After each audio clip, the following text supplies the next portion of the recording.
Welcome to Midnight Clues. With Clara Monroe and Elias Gray. You know, it was so stupid. I was just trying to make a joke, but I hugged her behind her and I said, "You don't want to end up like Gabby Petito, do you?" And I know that was really bad. That was a really stupid joke. It was literally just a joke, and it was just, you know. Yeah, it's not a very good joke. I know, and it makes me look bad. I get that. A 26-year-old mom drops her kids at daycare. Just another normal morning. Except this time, she never comes home again. This is the story of the disappearance, and ultimately the murder of Madeline Kingsbury. So let me set the scene for you. It's the morning of March 31st, 2023. Madeline Kingsbury, who was a clinical researcher, a grad student, a mom, she just vanished from her home in Winona, Minnesota. As the hours ticked by and no one could get a hold of her, no calls, no texts, her family's worry just snowballed into outright panic. By that evening, they knew. They just knew something was terribly, terribly wrong. And when police got to her house, the scene told a really chilling story.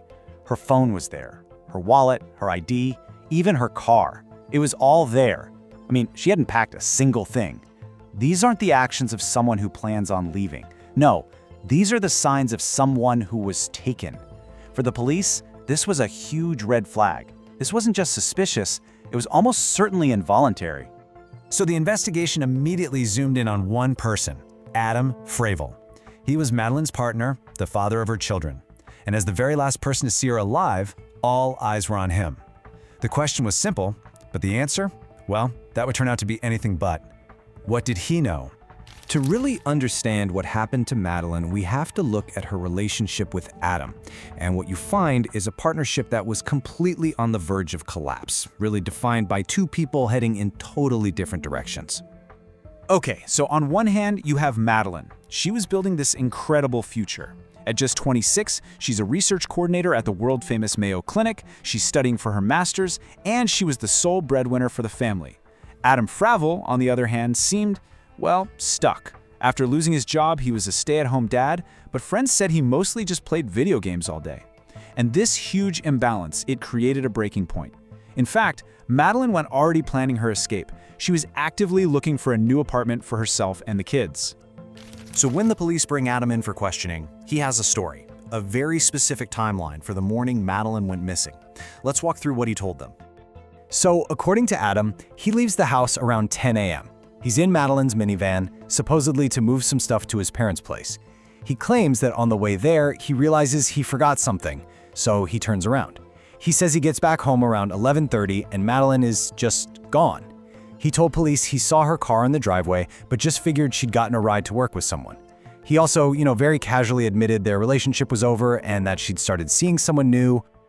And Adam's timeline, it almost sounds plausible at first. But what he didn't count on were the quiet, watching eyes of security cameras all over town, and they were about to tell a completely different story.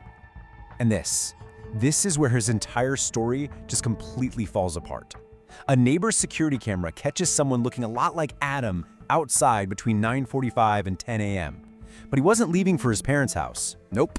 He was swapping the license plate on Madeline's minivan with a plate from his own car. Right away, investigators are thinking, why? Why on earth would you do that for a simple errand? It makes absolutely no sense. So investigators, they start meticulously tracking that minivan's movements, pulling footage from cameras all over the area. They see it leave the house at 11:26 a.m. and head south. The last camera to spot it is at 11:59 a.m. And then, poof, it doesn't show up again, this time heading back north until 12:44 p.m. That created a critical, completely unaccounted for 45-minute window. Police traced the whole route. In the drive itself, it left almost no time for any kind of stop. Which brings us to the one question that really mattered. Where did that minivan go for those 45 minutes? As the search for Madeline ramped up, her friends started coming forward, and they told police something about Adam that wasn't just strange, it was deeply, deeply disturbing. Multiple people told police the same unsettling thing. Adam had been obsessed with the Gabby Petito murder case back in 2021. I mean, he followed every twist and turn of the coverage. And in light of Madeline's disappearance, this suddenly seemed less like a morbid curiosity and a whole lot more like he was doing research. And that obsession? It wasn't just a private thing. Police uncovered a text message from Madeline to one of her friends that must have just turned their blood cold. She wrote, "He joked about me ending up like Gabby Petito if I don't learn to mind. It wasn't funny. This wasn't a joke. It was a threat." And that horrible Gabby Petito comment was just one piece of a much larger, scarier pattern of control and abuse. Friends had seen him be violent. He demanded to read her private text messages. And then police found the digital breadcrumbs of premeditation. On March 30th, the day before she vanished, Adam turned off location tracking on all of his devices. He also dismantled security cameras, both at their home and at his parents' house. So while investigators were building this terrifying case against Adam, thousands of volunteers were out there, joining this massive search effort, all of them just hoping to bring Madeline home safe.